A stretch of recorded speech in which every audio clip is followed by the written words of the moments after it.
All right, thank you for staying with the Monday Report Town Hall session. We're still talking to the police spokesperson, Bruno Shioso Isohi, and so many of your questions are coming through. Let's start off with the video questions, then I'll open the phone lines in a bit and also take some Twitter feedback as well.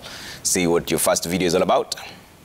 Are Kenyans allowed to ask for identification from a police officer before an arrest is made, or anyone in a police uniform can arrest you with no identification? Yeah, thanks for that question. I know why it's coming up. Yeah. Just on the question, I'll say that what's the more important is for you to identify the police officer. So the question is, do you doubt that officer or you can identify him to be a police officer? If an officer is in uniform, the way I am right now, and you have no problem with that, why again go further asking me for my identification? But if you have reason to believe that maybe I'm a fake officer, maybe I'm not what I pretend to be, then you can still go ahead and ask for the identification. Yeah, because we've seen some people take uniforms and pose as police officers while they really are not. Yes, that I'm saying now, it depends on the circumstances, but it's up to you now to make a judgment. But it shouldn't just be that because you have to ask for identification, anytime you see a police officer, like you're driving home, you're stopped by traffic officers. How many times you are stopped? Even me, I get stopped all the time. So are you going to be asking these traffic officers, give me your identification? So this common sense is up to you to know, is this an officer or not an officer? If you doubt him, then go ahead and say, hey, I doubt you. I mean, can I see your real identification? But then, having said that, let's talk about now, an officer will come, maybe like a CID officer, a DCI officer will come in civics, or a plainclothes officer, for that matter. Then in fact, you don't have to demand. It's that officer who should, first of all, just say, I'm a police officer, and this is my identification. Because that's the only way you can identify that officer. So it depends. But even when you come, and that's only regulated in what you call the NPS service standing orders. And it's very clear when when you read through that. It will talk about an officer being in uniform and having his name tag. Like me, I have mine over here. And maybe for the junior ones, they have their number, but in uniform. That's enough proof. But those who are in civilians, then they have to show the appointment card. Okay. So that's what I can say about that. All right. Let's bring another question on video. Can a civilian or a citizen sue a police officer directly in the court of law? Thank you. Yeah, you can, but depending which suing you're talking about. Are you talking about prosecution or suing? Because these are now different spaces. If it's a criminal offense, then there's only one way. You have to report him to the police to investigate, or maybe any other investigative agency like IPOA, yeah, EACC, and any other, so that they can investigate, take this file to the DPP, is the only person who can prosecute in court, and it has to be filed in a criminal court. Yeah. So, but of course there are those exceptions. They say that if the DPP maybe is not picking up the matter and you've reported the police, you can go to court and seek leave to prosecute yourself, and the court will maybe make a determination on that. But if it's in a civil, you want to sue this officer, civilly, in his personal capacity, you are just, he's a Kenyan, just like any other citizen, take him to court and sue him. Does it make sense for a civilian to report the police to the same police and expect them to investigate one of their own? Yeah, but there are not ways about it, because it's not a matter of one of their own.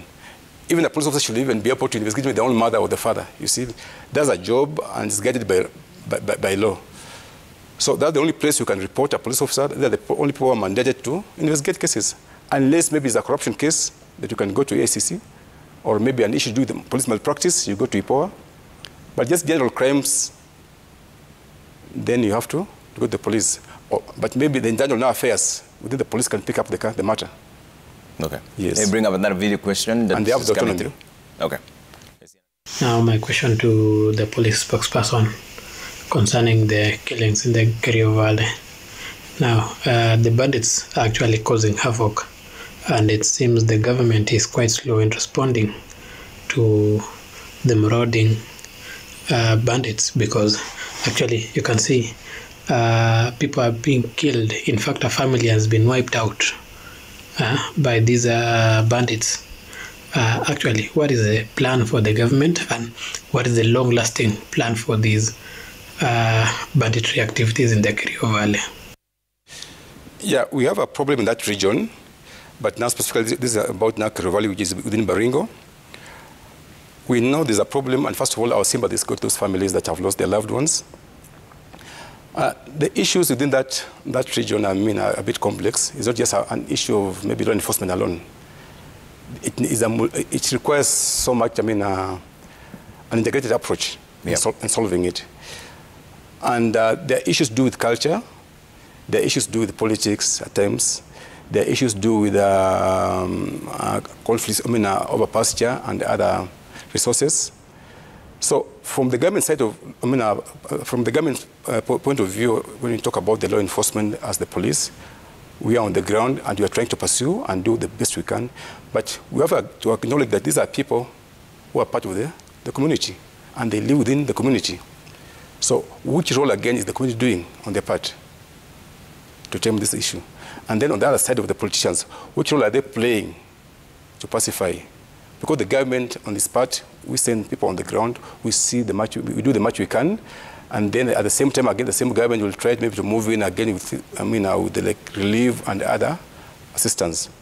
So we need to come together to have a whole or a holistic solution to this problem, where the communities, these are people who are part of the communities from the same region. Yeah. And these are, again, things which are embedded in their culture, which maybe they are negative cultures. What are we doing to move away from this kind of cultures? So it's an issue that is not just a law enforcement issue per se, but from our point of view, we do the best we can and see how we can address the issue. Okay. Yeah. Let's bring up another video question. We have never understood why the police officers, the traffic police officers, take bribes. Are they not paid for real? Are they not receiving their monthly whatever that they are supposed to be paid or salary? So are there other senior persons who are getting involved in this collecting of this traffic money?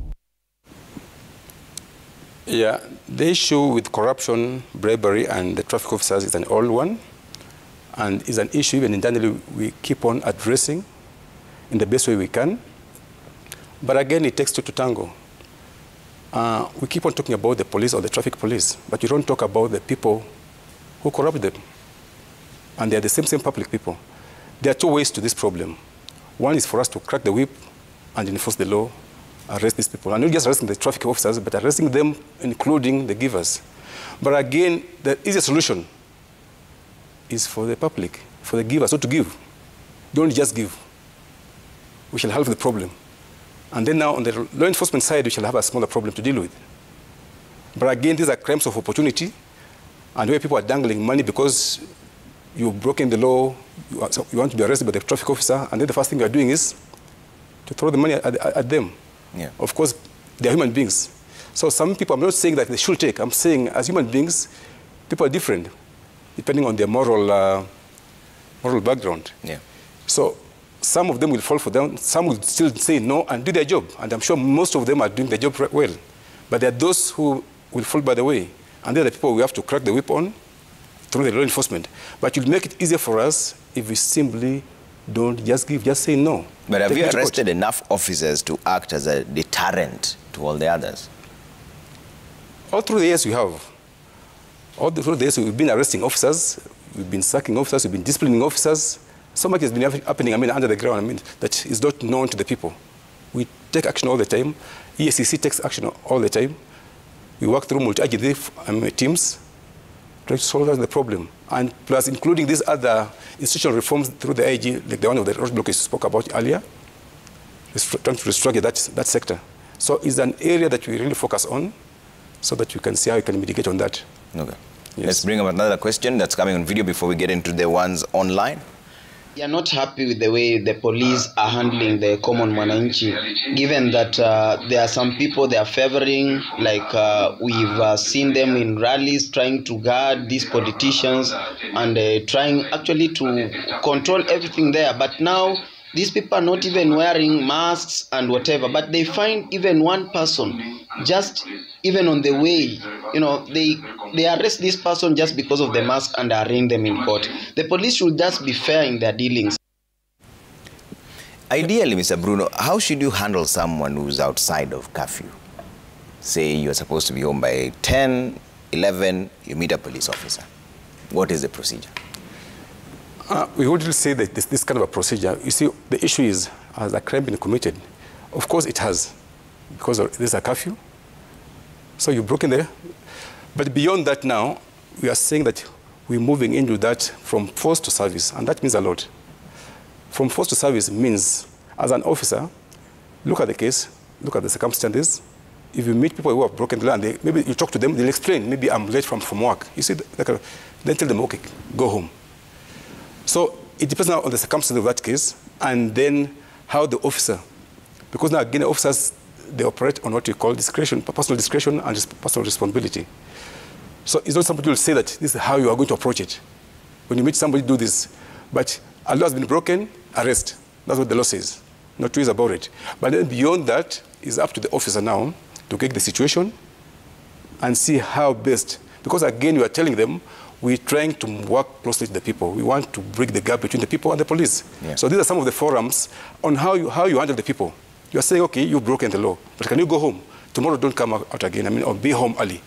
So it's just a personal, creativity, innovations of the officer that will make all this difference. Okay. And we won't have those kind of complaints. But are you training them so that that's they what I'm saying, realize how to relate I go back to what I spoke about reforms, and there's so much happening, and training is key. It's central to that. Training is part of it. Yeah. So because we are trying to train them to change their attitudes, to look at the people, at the employers, at their bosses, and to know that they are part of those people. Okay. Because there's something called the principles of policing that most people don't know and maybe don't understand. There are 9, crafted in 1829. One of them, I think, number 7, 6 or 7, it says, police are the public, and the public are the police. We are one and the same thing. A kind of a symbiotic relationship. We can't do without each other. Yeah. The other day I was telling somebody, we are like in a marriage where we can never divorce.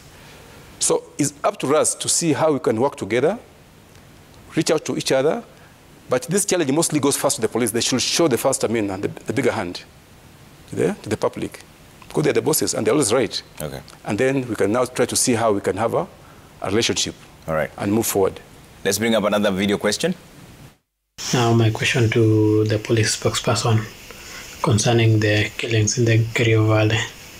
Now, the bandits are actually causing havoc, and it seems the government is quite slow in responding to the marauding bandits, because actually you can see people are being killed. In fact, a family has been wiped out by these bandits. Actually, what is the plan for the government?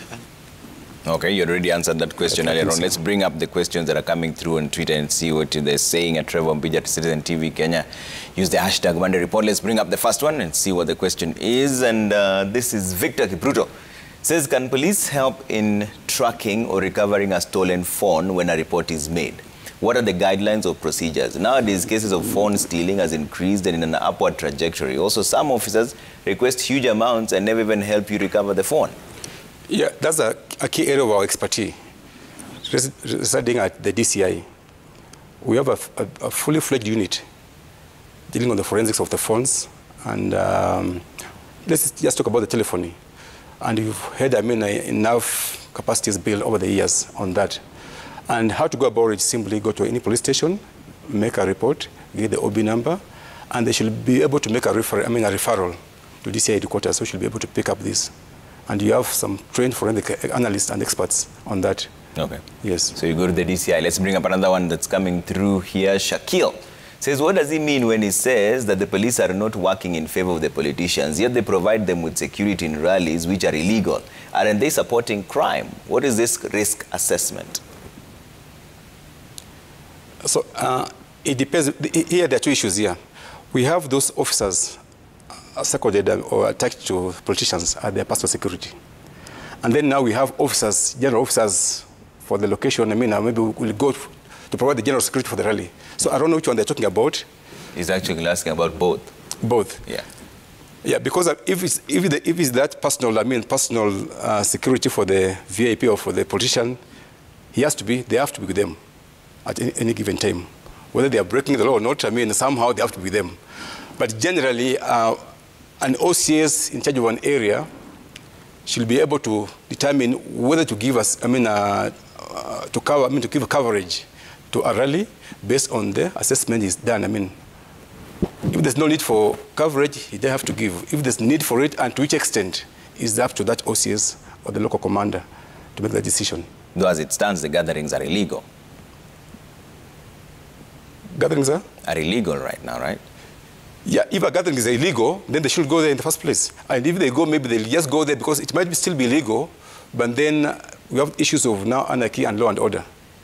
You see, because these are crowd, and anything can happen. So still the same, beyond that illegality of that rally, there are the issues of, other tender issues like issues of law and order that have to be worked and attended to. Okay. Yeah. Let's see what else you're saying here. And Njoroge Jr. says the government is fighting to curb the spread of COVID-19, but why are traffic officers allowing public vehicles to carry more customers, especially in Nakuru County, while others have no masks? On that policy on the vehicles, I think there are some other decisions which are made that maybe I might not really talk to right now. So that will maybe I'll pass. Okay. Let's see another question here that's coming through. Vicky Prop Lagat says, ask the Kenya police spokesperson if police body cams are part of the reforms. Long term, far away, but still there are options on the table. Those are very expensive undertaking. Even in first world countries, most of them don't have. It's very expensive to have that and maintain it. So, but it's a solution and it's on the table. Okay. Yes. Let's see what else is coming through. EJN Nyamogo says, when it comes to transfers of police officers, is it a way of punishment or export of expertise or adjustment of workforce? What advises transfer of officers and within what period should this happen? We have a policy on transfers. Yeah. And but there's so many other factors that come into play. But I know there's a policy on transfers and around 3 to 4 years, and also maybe should, because we want officers to work in other different areas and gain so much experience in other areas. So it's not like for punishment. Okay. It's just to make sure that officers rotate and gain experience and serve elsewhere. If they experience from one place, they transfer that experience to other places again. All right. Yes. Let's see what else you're saying and here. For the efficiency of the service. Okelo Mwalimu says there's a tendency within the police force for rogue police officers to be transferred to other stations once they've engaged in an illegality. What's the reason behind this? How soon would this trend be reverted? You see, first of all, when there's a problem, you deal with it first of all. And if there's an officer with a problem in this station A, first we shall take him to another place, but under observation, so that first of all we diffuse the tension that were in the current station where he was. It's not that you are transferring a problem, but as he's going to the other place, we are still investigating him and observing him and seeing which actions, appropriate actions, shall take at the end of the day. So it's not that you are transferring a problem, but we just transfer from a problem, immediate problem, as we look for long-term solutions on that officer. So instead of transfers, why don't you just tell them to step aside? Then I'm saying, now, those are now what you call HR issues. Yeah. You don't just wake up and say that, go home. You still do what you call due process. And you don't want that process to happen when you're still at the same place. So move somewhere else, first of all, as we still look into these issues and see the best course of action and the final decisions to be made about it. Okay. Jimmy says, when you report a case requiring an arrest, you're told to give out fuel cash for the vehicles. Why? That should never happen. That's illegal. Government fuels. In fact, right now we are on leased vehicles which have fuel. So we don't have a problem with fuel and we shouldn't have that problem. Okay. Just report it. So you should not give any fuel cash? You should not. Okay. You should not. Abdi Rudolph says, what should be done when you ask for your bond back, but cops aren't willing to refund it? Just rush to the nearest internal affairs office. Okay. Just rush there very fast. So the internal affairs unit should be able to help? Yeah, they should be able to solve that in real time. Okay. Is there... And they have devolved, actually. They are now, in most counties, they are there. Yeah. Is there an issue between the police and the DPP? Because there's been allegations sometimes that police give evidence, DPP says it's not good enough. There is no issue. What I think we have is collaboration. You see, we're working on the same system. Actually, not system, it's one system. And as the police now, we're the gatekeepers of that system. And then we hand over the baton to DPP. So we must work together, we must collaborate, and we have done that very well throughout the years. And up to now, we're still collaborating. That's why you can see courts are functioning every day. Criminal courts, they're functioning because of that collaboration. But of course, at times there can be tensions in the system. Just like any system, any conveyor belt, there can be a small tension, and they're resolved. Not because there's a systemic problem, but maybe over maybe a single case, maybe they are, you see, like investigators, when you investigate police, we get at times emotionally attached to a case. We want to make sure that it goes through the way it should. But then the people will come independently and look at it and maybe give his considered opinion over it.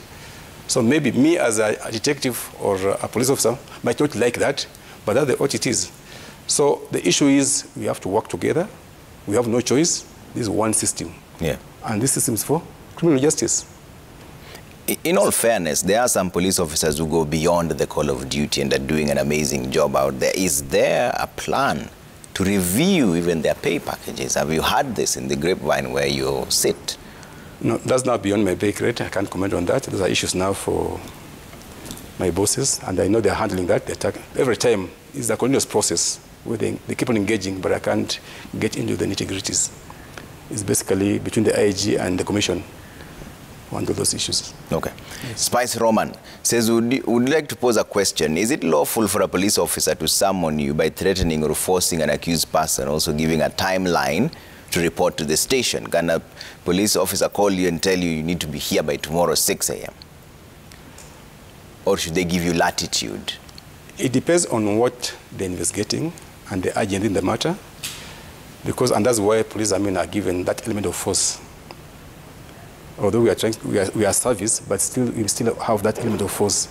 Because if I need you, like maybe I want to arrest you, you can't tell me you arrest me tomorrow. If I want to arrest you, I'll arrest you just now in the studio, then we go together. You see? Yeah. So what I'm saying is it depends. Okay. It depends, and you can't say this the way it should be. Okay. Yeah. Let's take in Otieno, who is calling from CIO. Otieno, good evening. Good evening, Trevor. Yes, go ahead with your comment or question, Otieno. Yeah, the question I want to ask the spokesperson. Yes.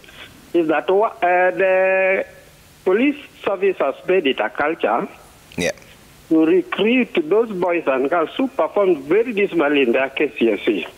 Okay. And they are expected to implement the law that they cannot even understand. So they end up being subjected to unnecessary frustration because of that feeling of inadequacy. And the consequence is that they use unnecessarily excess force against the public as a way of expressing themselves. And they end up breaking the law that they are expected to maintain. So why can't the police service come up with a policy that rewards those who did very well in their education so that they can do what is expected of them? Thank you. All right. Otieno is wondering whether the police can review the grades of the people that they take into the service who can then understand the law. No, the people we have, their grades are good enough. They are trained, they understand the law. I don't think there's a problem with the grades. Yeah, the grades we have, they're good enough, but you still take up to PhD. So the minimum grade is still okay to understand the law the way it is and to apply it fairly. Okay. Yeah. There's another call from Nairobi. I believe they don't want to give their name. Good evening. Hello. Yes, go ahead, your comment or question, sir. My name is Samuel Mato. Yes, Samuel. Sasa swali langu kubwa ni. Yes. Kuna hawa polisi ambayo wanatoka kutoka milimani headquarter. Wanakuja hapa posta Tom Mboya. Asubuhi mapema utapata askari zaidi ya 50 na ni traffic. Wanafaa kuwa wameenda briefing kama ni Kamkunji mahali wanaendaga ndio dispatchiwe Nairobi.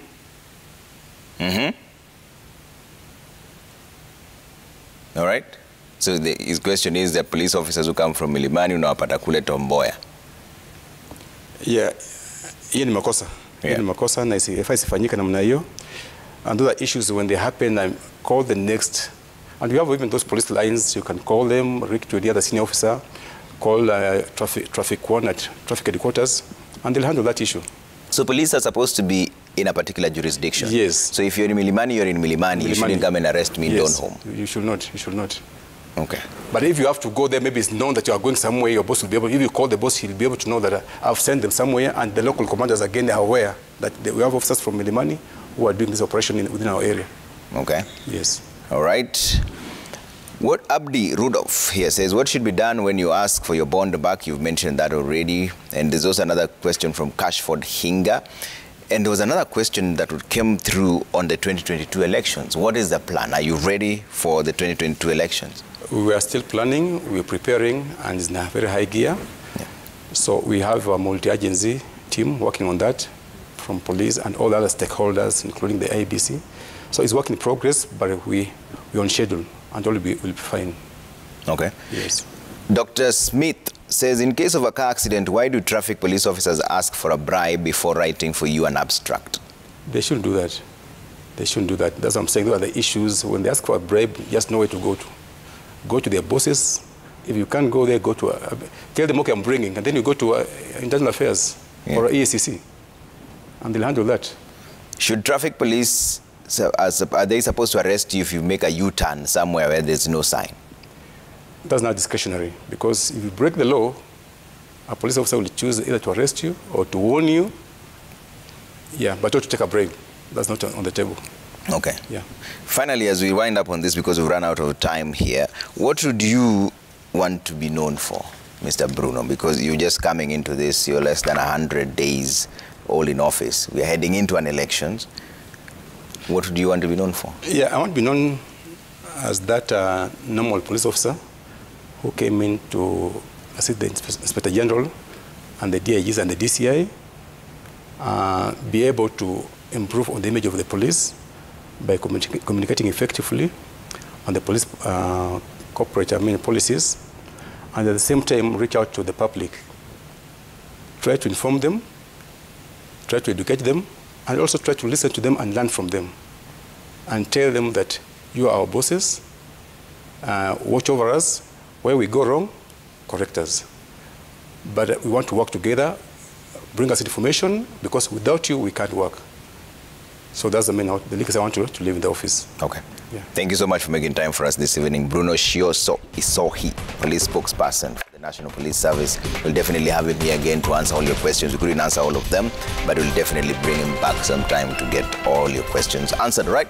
That's where we'll leave it for now. My name is Trevor Mbije. It's always a pleasure having you with us here on the Monday Report Town Hall Session. This is the show that gives you back the microphone. You ask all the questions you want to ask, the ones that are relevant to you. Good night for now.